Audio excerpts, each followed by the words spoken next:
What's going on, guys? Welcome back to the channel. My name's Shaun Jones. Jake Paul has got a fight coming up on the 15th of December, and he's fighting another professional boxer called Andre August, who's got a pretty decent record of 10 wins and 1 loss. So this is a good test for Jake. I certainly think it's going to be a harder fight than the Nate Diaz or Tommy Fury fight that he had. We're finally seeing him going up against professional boxers. And look, some people are giving him a little bit of hate for this fight because this Andre August isn't really that known, and this fight is going to be streamed through DAZN, so it's not a pay-per-view. And the event capacity is only 4,000 or 5,000 people, I think. So when you contrast this fight to the Nate Diaz or Tommy Fury fight, the viewership is going to be far, far less. But that's okay. That's how it should be in your first 20, 30 fights as a professional boxer. No one should really know who you are, apart from the hardcore boxing fans. So Jake is doing the right thing here, and I actually done a full video covering all this. If you want the full details of this fight and the full details of Jake's opponent, Andre August, you can go and watch that up here. But today, we're not talking about the fight itself. We're actually going to be reacting to this video Jake's just put up. 24 hours in Jake Paul's insane boxing camp. It's basically a day in the life of Jake Paul. And in this video, Jake's doing a lot of strength and conditioning work. And as a personal trainer and strength and conditioning coach myself, I want to break it down and see if Jake's strength and conditioning training is good enough. So let's jump right in. All right,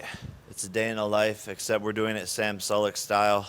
Yeah, I had to jump in the ice bath twice this morning before going to practice. I normally only do it once, just to wake the fuck up.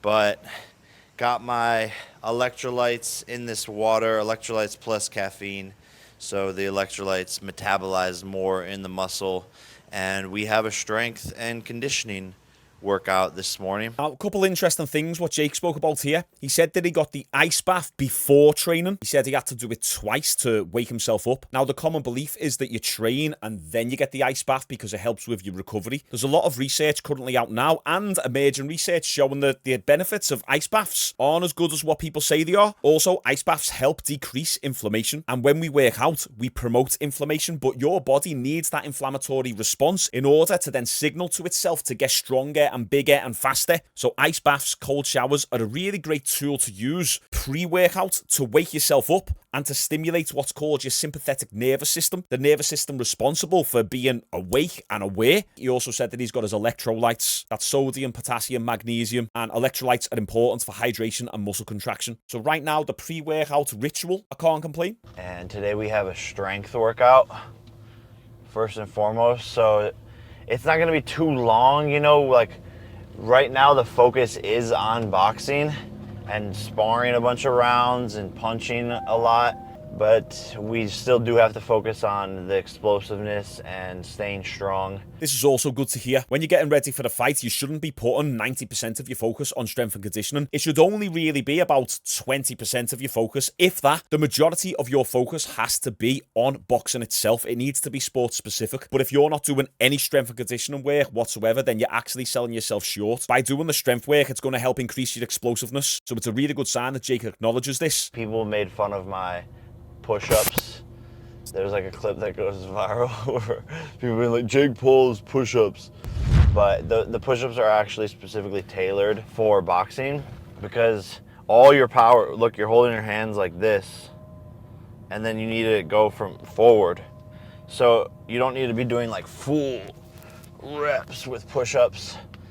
So everything's specifically tailored to punching and to boxing. And that's actually true. I've seen athletes like shot putters and disc throwers do partial box squats with like 220 kilograms. Is there any need for the shot putter to do ass to grass full barbell squats? Not really, because they are never entering that range of motion. Ever. And it's the same with punches. Now, one thing I will say here is it is beneficial to do some full range of motion work, because if you're only ever getting strong in this position here and never going into those end ranges of the muscle where you're in that stretch position, then you've got a higher potential for injury. You always want to make sure that you're strong in those end ranges, but I'm willing to bet that he still does some full range of motion work. Keeping that explosive energy to have those snappy muscles, those tight muscles that are just ready to come out of nowhere, going from a relaxed state to full power all at once, and being able to keep that up the whole entire time. It's a marathon and a sprint in the sport of boxing. Yeah, so what he's talking about here is strength endurance or power endurance. It's all about the ability to produce maximal force and speed repetitively. Typically, it's going to be the fast twitch muscle fibers which are going to be responsible for those explosive movements. And these muscle fibers use up more oxygen. Therefore, fast twitch muscle fibers fatigue faster. But you can train these fast twitch muscle fibers to get better at this as long as you're doing your boxing training and you've got a good strength and conditioning program to work alongside the boxing. Next, we have some good insight from Jake here about what makes this opponent different from his last opponents. So what makes this fight different from all the other ones then? I think the mindset and the training and pushing my body and all of that remains the same. What is different is the opponent being a traditional boxer. So he has more experience. It's not going to be a Nate Diaz, you know, throwing these random punches and being awkward and all of that. He's going to be much sharper, much more technical. So I have to be sharper, make less mistakes, and really show the world here in this fight my true boxing ability. Because even at moments in the Nate Diaz fight, I gave him way too much, like, not respect, but like, I just gave him way too much room to take opportunities and chances. I think it was mostly because his punches literally did not hurt, and like, I truly mean that. I'm not just saying it to like talk shit, right? Like, I already beat him, I don't need to talk shit. Nate Diaz's punches did not hurt one bit. And so I have a good chin. I could take shots, which is a blessing and a curse. Because when you're in there, you're like, oh, this is not fucking hurting. Like, fuck you, I'll do this all night with you. But at the end of the day, it's a sport, so those punches are scoring points in the judge's eyes. So just not sitting there and giving my opponents too much room to take space. So it sounds like Jake definitely isn't underestimating his next opponent. He knows that he's going to be a better boxer than Nate Diaz was, possibly Tommy Fury as well. So we know that Jake's going to be training hard for this fight. And that point where he said about Nate Diaz's punches not hurting, I understand what he's saying there, because I've sparred people in the past where they've got no power, but they are actually really good. And you end up taking a lot of unnecessary shots because they don't really hurt you. Then before you know it, 2-3 minutes have passed in sparring and they've actually got the better of you over those 3 minutes because you're not really paying much attention to how much they're landing on you because they've got pillow hands. But they still got the better of you. So what Jake's essentially saying here is that he's going to be tightening up his defenses going forward. See, we fucking work. Tomorrow is Thanksgiving. I forgot about that shit. I ain't forget, but I plan on working. Bro, I mean, yeah, fuck the holidays. There are no holidays in this sport, man. There are no holidays in this sport. Thanksgiving, you gotta work on Christmas. There's no holidays. There are no holidays. These holidays are meant to fucking soothe people who aren't happy, make them happy again, get fat, drink your alcohol, celebrate with family. You have to learn how to be with yourself. This is a cyclical world. You really got to learn to be independent. Everyone's worried about their girlfriend holding their little binky for them, their family, mom, dad. And I was that person. I was codependent. But boxing helped me become independent and learn how to be lonely, how to be bored, how to be with myself. And amazing things come from that. So I'm going to say, fantastic advice by Jake. This is something that I actually resonate with quite a lot. I value my time with my own thoughts because that's when life moves forward. It's coming up to Christmas, so what I usually do is I take a few weeks off from training my clients. Now at the moment, I only have a handful of clients anyway, so it doesn't matter. But before I had a gym, I used to just take complete rest. I'd do a little bit of website work, prep for the new year, but nothing crazy. I'd actually completely rest. Whereas this year, I'm going to have 2 weeks off, but in that extra time that I'm going to have, I'm going to be using that extra time as an opportunity to get ahead. And that's how you guys have got to think. If you want to be successful in life and you want a different result from what everyone else has got, then you need to take different actions from what everyone else is doing. If everyone's taking time off and sitting there getting fat, eating chocolate, watching telly, then you need to think, oh, well, what's going to happen if I do that? I'm going to go into the new year in the exact same position. I'd rather go into 2024 with momentum rather than losing all that momentum in December than having to claw my way back into a decent routine in January. I'm going to go into January with more speed and more power. Everyone else is going to have to try and get back off the couches and get themselves back into their routine. If you want to be successful, try and start thinking like this, change your perspective, listen to that advice that Jake just gave. I know a lot of people don't like him, but it's good advice. He's a successful lad. I always warm it up real good. I see at least a lot of my friends who lift and shit, they don't really warm up bad. A flexible muscle is a strong muscle. A flexible muscle is a fast muscle. It's true. you don't be stretching. If you want to be fast and fluid and natural at fighting, the ultimate combination to have is strength and flexibility because they go hand in hand. Spot on. Tight, that's your punch. Yeah, tight, without using your body. Punch. Now make it super tight. Flex. Punch. Okay, now relax it. Relax it and then punch. Yeah. You see the difference? 1 inch Yeah, punch. that's weird. 'Cause it's like the whip at the Yeah, end. because the relaxed muscle is faster and stronger. There's fucking Lee. Yeah. I just said Bruce Lee, yeah. You heard the coach say a relaxed muscle allows you to punch faster. I've just started myself back on the pads. But one thing my coach is always saying is, relax your shoulders, relax. Because it's my first time back, I'm all uptight and everything's tensed. And as the coach was saying there, you can't throw fast with power if everything's tight. Stay relaxed. That speed coming out. Zeche, this is what you need to do for your shoulder, your dislocated shoulder. Opposites up. Internal rotations, if any, you need to do a lot more than that. Hit me up, fly me out, I'll help your shoulder get better. You're better in no time, ready for your fight. So this is just like fast, ballistic work. He's not trying to get abs by doing these type of movements. It's all to warm him up and get his core ready. Bite him a feint unless he respects it. Yeah. You get what I'm saying? If he don't respect you, he ain't gonna bite on you. He gonna keep walking you down. Yeah. But you can shoot feint and respond to it because he has to respect the power. Yeah. You know what that heat is. That's a good point. Your opponent has to respect your feints. If you got no power, there's no fear. Yep, take that step and get it off. Okay. Nice. So power development for the jab.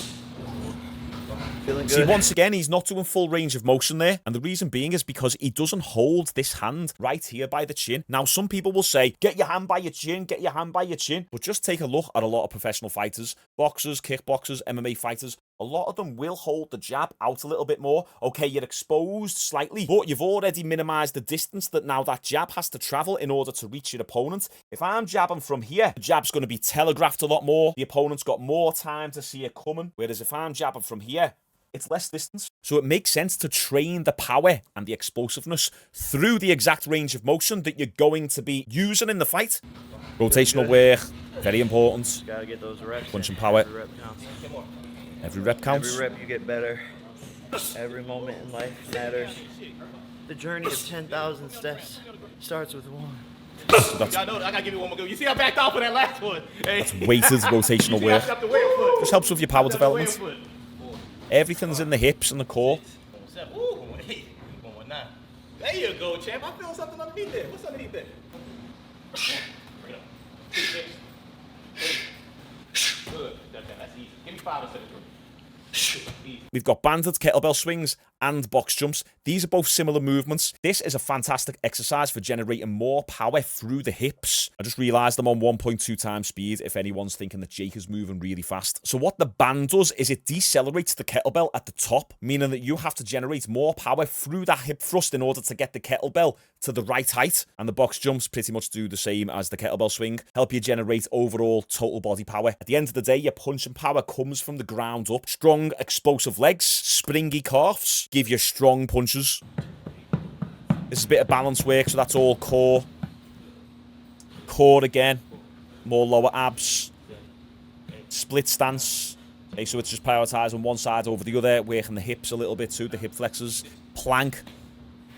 So that's just working your TVA, transverse abdominis, which is your deep core muscle. Okay, wrist rotation work. Just going to help with the forearms. Once again, help with punching power. Keep the tendons and ligaments healthy. Even me, since just starting boxing again, all my tendons and ligaments in my wrists are killing. I need to do more wrist work, but it's because I haven't done it in so long. Yeah. A lot of this is about explosive ATP work, helping with this combination, helping being explosive in the ring. He said all this is for explosive ATP work. ATP stands for adenosine triphosphate or adenosine triphosphate. It's basically just the energy system within our muscles. What he actually means is ATP CP work, and the CP stands for creatine phosphate. We all know what creatine does. We take creatine to increase our strength and explosiveness and power output. We also have it within our muscles naturally. We also get it from food. So what the coach is saying here is that we're trying to use this creatine phosphate energy system where we're doing explosive movements and generating a lot of force, but repetitively over and over again to basically emulate what a boxing match is. Also, if you're liking this fitness information, check out my free Natural Physique Academy down below. It's a free course giving you loads of information on training, nutrition. There's 12 training programs in there as well. There is literally no catch. It's completely for free. I've already had 660 of yous opt in for it, and over Christmas, ready for the new year, I'm going to create a Discord for it so we can all interact as a community. Check that out. First link in the description down below. 60 into 12,000. I got 64. Right, Jake's got a spaceship on his head. I'll just mute this bit because they're only talking about a sponsorship that they've got going on right now. So Jake's got this UFO on his head. This is for your neck. You might have seen the head harness that you put over your head, and then you do these extensions like this. And then you can also hold a plate on the front of your head and do flexion like this. This works the rotational aspect of your neck, which is very important to think about it. You're getting punched in your chin. If your head twists round faster, your brain's going to knock against the side of your cranium a lot easier. Whereas if you've got a strong neck and you've got that anti-rotation, you can take punches on the chin better. It also just keeps your neck very healthy when you do exercises like these. You might look funny, but not enough people do neck training. Bro, fuck this shit, bro. I don't even like YouTube. I don't know why the fuck this guy's filming me. Like, I'm done with this goo goo gaga bullshit. Ooh, like me, watch me. Fuck out of here, you fucking bitches. I do this to hopefully inspire one of you dumb fucks. Get off your lazy ass. It's literally so easy. I'm telling you, the game of life is so fucking easy. Like, I'm telling you, this shit is fucking cake. And you guys make it so hard and shit and like get all depressed. Fucking weirdos. Fucking then try to fucking have someone come and save you. Now look, here comes the problem child character. Gotta fit the part. Look at my earrings. Look at me. I'm rich and wealthy. Get into the character. These people like diamonds and jewelry and status symbols, so I play the game. I've got to be honest, I never used to like Jake Paul, but I like the game that he's spitting right now. Don't be lazy, and the game of life is easy. And when I first heard him say this, I thought to myself, there's going to be people out there who interpret this as, oh yeah, but it's easy for you. You've had an easy upbringing. You got lucky on YouTube. You this, you that. I haven't had it as easy as you. But the way I see it is, okay, all the odds are stacked against you. You shouldn't really win at the game of life. So now what? What are you going to do about it? And usually when I speak to people who are in this victim mindset of like, oh, I can't do it. I'm such a victim. I've got all the odds stacked against me. It's easy for this person and that person. When I say to them, oh, well, yeah, you're right, aren't you? So what's going to happen now? Usually the answer always comes back to, well, I've got to do something. Exactly. You've got to do something about it. Whatever situation you're in right now, it might not have been your fault, but it's still your problem to solve. The game of life can be as easy as you want to make it. The only reason why it's hard right now is because you're standing in your own way. There's no one really who's stopping you from doing anything. And even if there is, it still boils down to you doing something about it. So if you've been waiting to get to the gym, or you've been waiting to start boxing or kickboxing or BJJ, whatever it might be, and you're thinking about waiting until 2024, just start it now. Go into the new year with momentum, because I promise you, 97% of the population are waiting till January to start. Be a part of the 3% or the 1%. I don't know the statistics, but everyone is sheep. Everyone's waiting. You start now. I've just started boxing now when I still feel like crap. It's the end of the year. I'm fatigued. I've got a chronic headache. My face is all numb. But how long am I going to be waiting until I'm better? Just do it now, Shaun. And the same goes for you guys. Don't wait for motivation to come. You've got all the motivation you need.